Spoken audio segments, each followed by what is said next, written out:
Well, the Houston Astros go out and get a pretty solid left-handed relief pitcher to take the mound as they go to the Bronx. Carlos Correa is hot, and the Houston Astros have the Mariners right on their tail. Let's talk about this right now. Yainer Diaz, this is Htown Astros.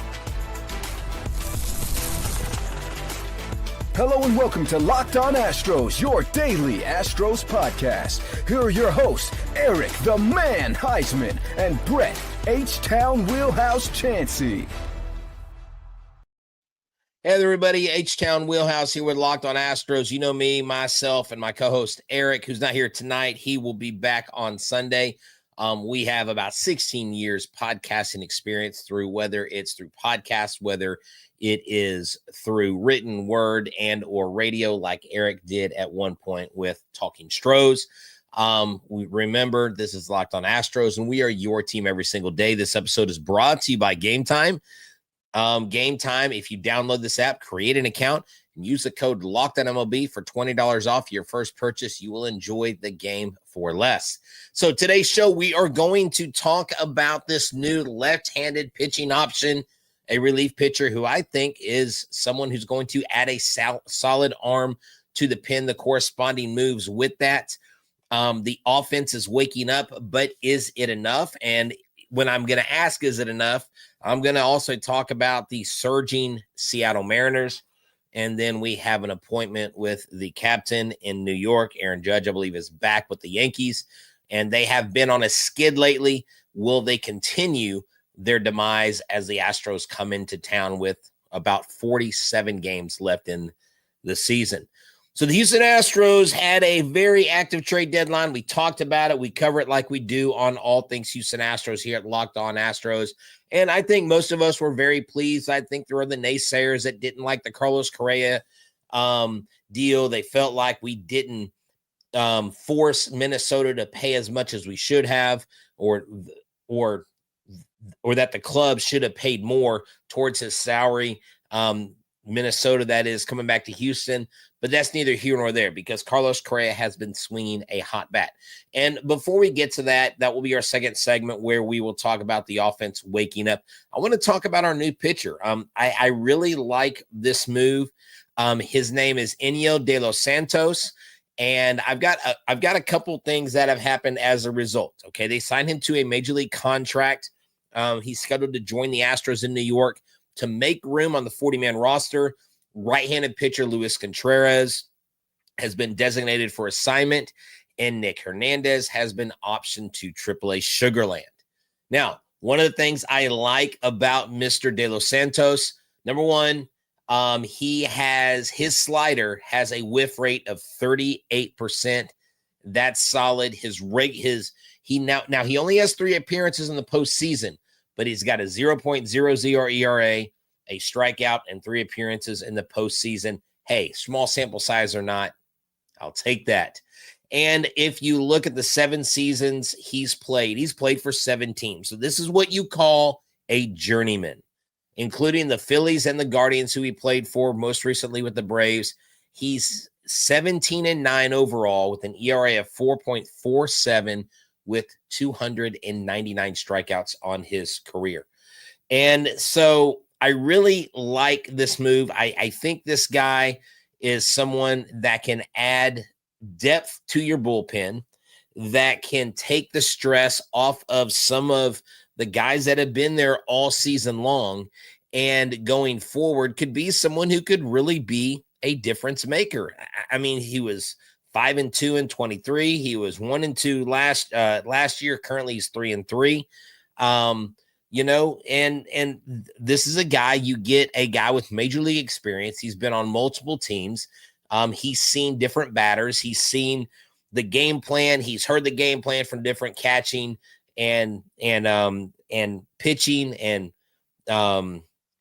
coaching staffs, that this should be something that helps the Astros out. Now, what about Sean Dubin? I do not have an update on Sean Dubin. I know the last time I know he was going through his throwing progressions, but I'll see if I can find out So he had a strikeout in his first major league rehab on July 29th. So that's a good thing. As of, let's see, today is the 7th, as of the 4th, he had the inning of relief in Sugarland. So he's building back up. If we can get Sean Dubin back and we can get him right and he can have a swing and miss type stuff, then I really think that Dubin, De Los Santos, guys like this could really help this team out. And, De Los Santos is a left-handed option. So there is always that. He does have wins under his belt, meaning he has been in games where they either have been behind or the team, once he got to the mound, took the lead and he was able to hold the fort down. So that's excellent. I see y'all asking several questions. Ryan Presley, I do not know. I haven't heard anything that links Ryan Presley to coming back to the Astros. I know a lot of Astros fans have contemplated it. I know a lot of people are saying, well, he's better than this guy. He's better than that guy. But you would have to clear a spot for him. I don't know that you bring him back on a minor league contract. It probably has to be a major league contract. So more corresponding moves had to be made, or 60-day IL stints, so on and so forth. So it's a lot more than just bringing Presley back. Could Presley come back and see a resurgence? Could he vastly improve if he comes back? Sure. I mean, anything's a possibility, right? So J-Rob says when Dubin comes back, he replaces Neris. I hope. What are you saying, Mr. J-Rob? Are you saying you don't trust Hector Neris? Come on. The guy with the fire, the guy who fans the flames of the other team. I mean, come on now. No, I'm joking. But the Astros right now need pitching help to where when you look at the start of the season, the pitching was what kept them in the games. Now, the offense is starting to pick up, but the pitchers have started walking more. The pitchers have started giving up more runs. We also have guys like Spencer Arrighetti coming back. What kind of start will Christian Javier have when he comes back? I think he might have a little bit more success than Spencer Arrighetti. Remember last year he was a little inconsistent, but once Arrighetti hit his groove, he was good. And Professor NF says Neris no good. Stressley for the 6th. Look, Ryan Presley's definitely a possibility coming onto this team. But then again, what corresponding moves are you, Astros fans, willing to make? So Inyo de los Santos, I think, is a great addition. Again, a number that I really like that I was able to pick out, 38% whiff rate on his slider. I love to see that. Now, I haven't put him into the Baseball Savant. Let's put him into the Baseball Savant calculator and see what Baseball Savant says. His off-speed run value is 78, which is great. Let's see. Hard hit percentage, it's kind of red. His K percentage is just above his walk percentage. So, look, this guy right now in 2025 is 20.1% on strikeouts, 9.5% walks. So that's less than 10%.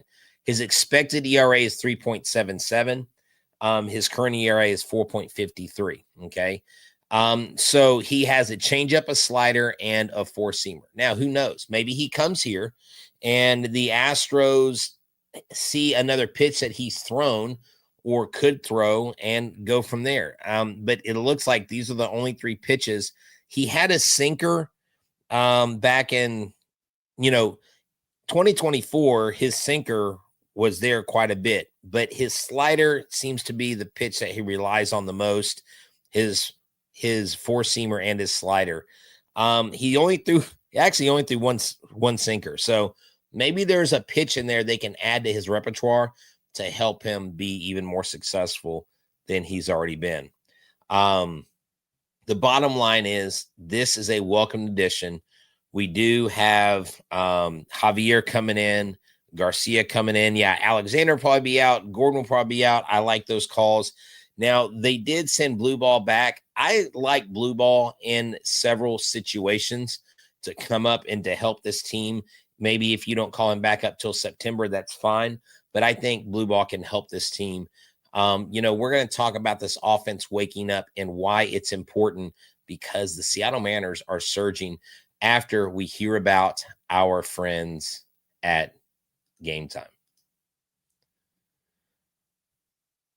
I've told you time and time again about Game Time. They are the #1 app to go to get all your tickets. You can use the code LOCKEDONMLB for $20 off your first purchase. Terms do apply. Get the app today. It's free and easy to use. Now, what I love about it is if you're heading to the game and you have a last-minute ticket purchase and you want to go with friends and family, don't worry about it today. Carlos Correa is coming back on the 11th, I believe, when they face the Red Sox. And so it's going to be really cool to see Carlos Correa in an Astros uniform. Oh, and you get to watch Alex Bregman in a Red Sox uniform. Let's hope that the Astros reverse their fortunes. But this way, when you save money on these tickets, you can splurge on food, drinks, or that new Correa jersey. It's the official ticketing partner of Locked On MLB, making it easy to browse the app for exciting upcoming MLB games. If you're tired of endless scrolling, try to get the best deal. Well, Game Time Zone Picks is there for you. They have seat views right there on the app. Take the guesswork out of buying tickets with Game Time. Download the Game Time app today. Create an account and use the code LOCKEDONMLB for $20 off your first purchase. Again, terms do apply. Create that account. Use the code LOCKEDONMLB for $20 off your first purchase. Download the Game Time app today. Last minute tickets, lowest prices guaranteed.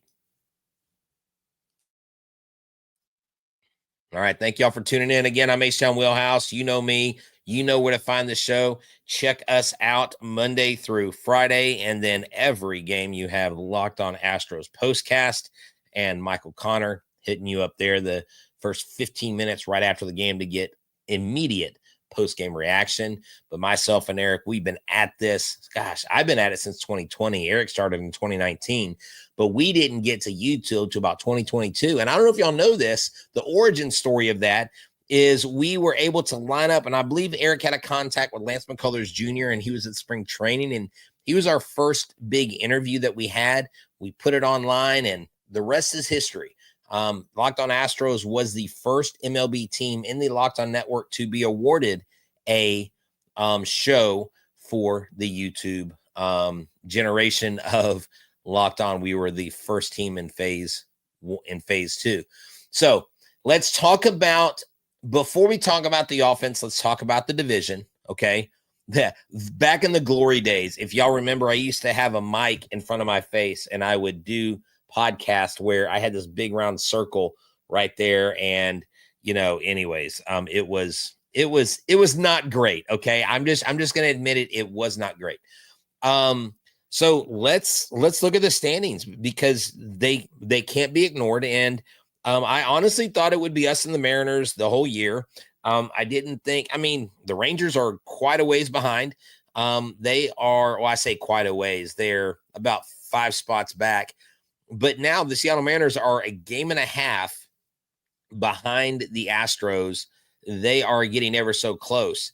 Right now, they have won 4 in a row. They've won 7 of their last 3. Now, the Astros have won 4 of their last 6. That's not, they're 4-6 in their last 10. The Mariners are 7-3. Now, the offense waking up is a good thing. And again, getting this new left-handed pitcher, De Los Santos, I think will help that. But what has to happen is a continued upward trend of your hitters. And Jeremy Pena coming back off the IL has been huge. Carlos Correa coming to Houston has been huge. He has been hitting at almost a 500 clip, and you need that to keep going, because the Astros have got to have the bats in the lineup doing the damage. Right now, Altuve, Correa, Diaz, Pena, Sanchez, you have Urias, you have Christian Walker, who's been hitting better. You have all these guys in the lineup doing damage. And look, despite that loss, I know it was a tough, frustrating loss for the Astros, but there were plenty of opportunities for them to get those runs. They just didn't do enough. Again, we talked about it last night. They were 4 for 13 with runners in scoring position. You had a couple doubles. You had a home run. You had Altuve and Caratini both had 3 bases total. Correa had 5 bases total. So they're doing better in situational hitting situations. They're moving the runners over, but it's still not enough. And if the Mariners are going to continue surging, you have to immediately look at who we are playing next versus who they are playing next. Now, so let's get into this. I think the key bats for this series in New York, Carlos Correa, he was 3 for 5 in the leadoff spot. If I'm Joe Espada, I might return him to that spot. Jesus Sanchez, Jose Altuve, Christian Walker, and I think Yainer Diaz. Now, I think if you pick those guys out, and if those guys are doing their job, then it puts less pressure on Caratini. It puts less pressure on Cam Smith. It puts a lot less pressure on Dubon because you're not really depending on Dubon, although he's not terrible this year. 264 at the 713 OPS. He's not your power guy. He's not your RBI guy. But if Dubon's in the game and he can get on base, and then you can flip the lineup to Correa in the leadoff spot, you can create opportunities for the Astros to succeed. So the Houston Astros have to have those guys. And I want to hit on this again before we move on from the offensive segment. Why do you say not Yainer? Yainer Diaz has been hitting a lot better lately. And you absolutely need Yainer Diaz to be successful because he's going to be your starting catcher in most games. And if he's your starting catcher, you better hope that he goes out there and he absolutely does a great job. Okay. His last 30 games, 286. His last 15 games, 352. His last 7 games, 321. His slugging percentage has gone from 509 to 607. So recently he's been doing a lot better. Okay. So you definitely need that. The home run, the 4 hits in the series versus the Marlins. Now let's look at Cam Smith. Okay. What has Cam Smith been doing lately? Cam Smith, 197, 145, and 185 the last 7 games. He still is not hitting great. His slugging percentage is not great. His on-base percentage is not great. He is a kid that needs to get going. But if you have Carlos Correa, who in his last 7 games, one at bat in his last 15 games, hitting 313, his last 30 games, 282. So there you go. Carlos Correa has actually been doing a great job. Yes, you know what? De Los Santos is a right-hander, and you are correct about that. I think I kept saying he was a left-hander. He's a righty. I apologize. And I saw that earlier, and I was going to make the correction, and you know what? It slipped my mind. But thank you so much for correcting me, Arsens. I really appreciate you. Thank y'all for not being all judgy tonight. That's awesome. Now let's look at Jose Altuve. What have they been doing lately? 333. 293, 333. I mean, the guy's got a slugging percentage of 533 in his last 7 games. So why am I talking about this? Well, because you got the Seattle Mariners. The Seattle Mariners are on your heels. They are nipping at your heels. They are the annoying cousin that came to the party that you're like, who invited him? We definitely didn't invite the Mariners to the party, but they have the Rays, and then they have, I'm sorry, whoa, where am I at? Okay. They have the Rays, they have a day off, then they have Baltimore, then the Mets, then the Phillies. So you hope that they hit a snag before the Mets and the Phillies. You hope maybe the Rays can take 2 of 3 from them. Baltimore's been terrible this year, so you hope that isn't good for the Mariners. But then after that, they have the Athletics, they have the Padres, and they have the Guardians. So they have a semi-easy month. But at the end of the day, the Astros can't worry about who the Mariners are facing. They've got to worry about who they've got. In our next several games, the Yankees, the Red Sox, the Orioles, okay, good deal. Here's the thing here's a problem I don't have outside of the White Sox having our number this year. The Yankees, they're a little down, okay? I think we can handle the Yankees. Baltimore, they're not great. The Astros should be able to take care of business. Detroit, we've had their numbers so far this year. Then it's back to Baltimore. And then you have Colorado and the Anaheim Angels. Now, I'm sorry, the Los Angeles Angels of Anaheim. How crazy is that? So I still can't get over that.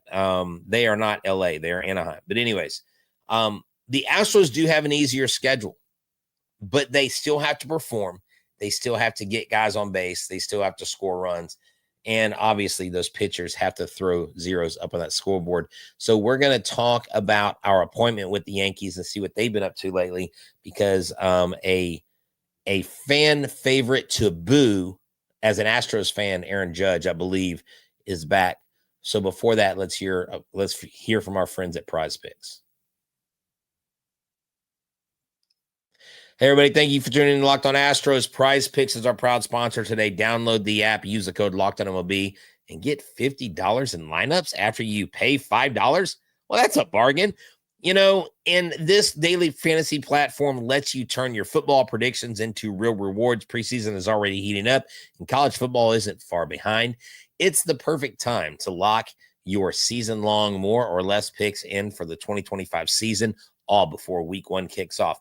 Whether you've got your eye on a big-name quarterback or breakout running backs, Prize Picks makes it easy to get you in the game. If you want to go with CJ Stroud plus or minus or over or under on 28 touchdowns, then take your shot. I think it's a solid shot to be able to go over that.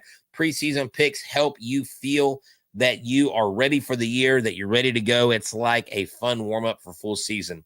The flex play option is a total game changer.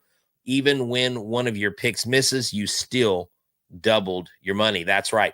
Download the Prize Picks apps today and use the code LOCKEDONMLB for $50 in lineups after you play your first $5 lineup. That's code LOCKEDONMLB to get $50 in lineups after your first $5. Prize Picks. Run your game. Again, thank you all for tuning in to Locked on Astros. I'm Htown Wheelhouse. My co-host, Eric the Man Heisman, is not here, but he will be here next week. He sends his greetings. And what's up, Eric? I know he's enjoying that new house. I don't know if y'all noticed, the last time he was on, bro's got a stacked background. Like, he gives me a run for my money. He makes me want to change it and add new things because he's got cool things. What's neat is it's not new. Now he's got this grandiose place to put his stuff up. So Eric, I'm so happy for you, man. That is awesome. Now, so here's the deal. The Houston Astros play the New York Yankees. Now, the New York Yankees had gone on quite a stretch without Aaron Judge, but it appears, I believe, he's coming back. And the Astros like, dang it, can Aaron Judge stay out one more game, please? Because, you know, the dude's on an absolute career of a tear before he went down with an injury. But the Yankees come into this. Let's look at their record, because I want to see what they've been doing. Despite their sliding in the standings a bit, they're still 61-54. They're still a very good team, even though they haven't been playing well. They went to Texas and just got murdered by the Rangers. They are in third place in the East. But let's look at their last few games and what they've done here in August. Wow, they lost 6 in a row. I believe they actually won the last game in Texas. They did not get swept. Okay. They got swept by the Marlins. They lost 2 of 3 to the Rangers. You go back before that, they lost the series to Philadelphia. They won the series in Tampa. They split the series. No, they lost the series to Toronto, and they won the series to Atlanta. So since the All-Star break, they haven't been great. They've been about 500. But this is a team that's going to send Schlittler to the mound with a 4.58 ERA. Hunter Brown goes out there. We need downtown Hunter Brown. We need Diesel himself. And then Saturday, what's cool is we have Hill. I believe it's Lewis Hill versus Framber Valdez. Framber Valdez 11-5. We're looking for him to have a bounce back start this time. That would be huge. Would love to see that. And, you know, this Saturday, y'all can catch me. If y'all want to hang out with me, I'll be at Tom's Watch Bar from 12 to 3 downtown Houston, hanging out with Wheelhouse Media Company. We'd love to have you stop by. What's cool about Tom's Watch Bar, it's an official Astros Social Club venue. So it's an official watch party. I'll be there. I'll do like a live show for my media company. We'd love to have you guys come hang out with us. It's an off day for us, for the Locked On Astros crew. We'd love to have you come hang out 12 to 3 on Saturday. Apple TV game tomorrow night. Luke, thank you for that. Someone mentioned that last night, and we failed to mention that. And again, let me say this. Thank you for correcting me. I don't know why I thought Mr. De Los Santos was a left-hander. I think when I looked at the picture, I don't know. Maybe I looked at the picture and in my mind I reversed it, but I made sure I checked it out. But then when I saw the stat sheet today, I was like, okay, I need to correct that. And I kept getting stuck on a left-hander. Maybe because deep down I wanted another left-hander, even though we have more left-handers than we've ever had in this lineup. So you really hope that he comes out and he flexes. Want to drop that whip a little bit, but he's not having too bad of a season so far. So our appointment with the Yankees is important. It's important to win. Why? Because again, the Mariners are on the Astros' heels. And for the third game versus the Yankees, we have a pitching matchup. We have Max Fried versus someone that's to be determined. I don't know who they're going to bring up for that. I don't know who's going to start. Is that a Christian Javier start? Possibly. I guess we will have to see. When are the Wheelhouse hats coming out? Good question. So I have some hats that I have not put into production yet. Now, if you're talking about my other venture, you're going to have to wait until that show tonight at 10:15 so I can talk about that officially. I don't want to do that here. I have a hat design that I'm dropping to a local venue to see if they will be willing to make it for me, but I'll announce that. You'll see on my socials when that happens. So we'll deal with those things later, or you can reach out to me. You can DM me or whatever if you have any questions about that stuff. So the Astros have got to go to New York and take care of business. Again, situational hitting. Starting pitchers have got to go the distance. You've got Hunter Brown. You've got Framber Valdez. These are two games you should have. These are two games that the Astros, I think, and obviously with 47 games left, there's not a must-win situation. But if you're going to continue to do what you've done all year long, well, since you took the lead in the West, and to keep pace in front of the Mariners, you've got to keep momentum on your side. So, look, if you can grow this lead to 3.5 games, you win 2 of 3, and you can grow this lead to 3.5 games, that's huge.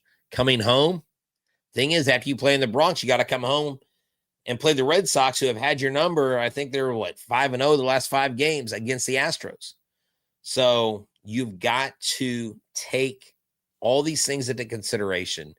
And Jesus Sanchez shows up. Carlos Correa shows up. Imagine the boos when Carlos Correa steps up to the plate Friday night. I'm going to love to hear it. Love to hear it, because they are going to be hating on him. Y'all are still talking about Chaz the Banana Pudding. Wow. That's brutal. So I want to thank y'all for stopping by and tuning in. And yes, Josh Hader can finally get some action. Hopefully, this guy can continue to just mow down opponents. Look, the back end of our bullpen is excellent. Okay. And I think what we have here is the makings of a really fun end of the season. It's going to be exciting. It's going to be electric. Now, if you look at what teams right now would make the playoffs, if the playoffs end, if the season ended today, these would be the matchups right now. Okay. With the Astros a game and a half in front of the Mariners, the Astros would get the 3rd seed, would play Seattle, the 6th seed.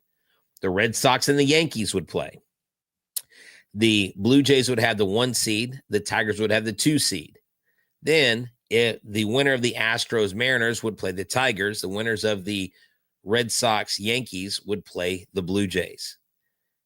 That's insane to think about. Not 2, but possibly 3 if things change. If the Rangers move up and somehow knock the Yankees out, to have 3 AOS teams in the playoffs would be absolutely brutal. Then on the National League side, even though we're an American League team, the Padres and Mets would play round 1 in the wild card.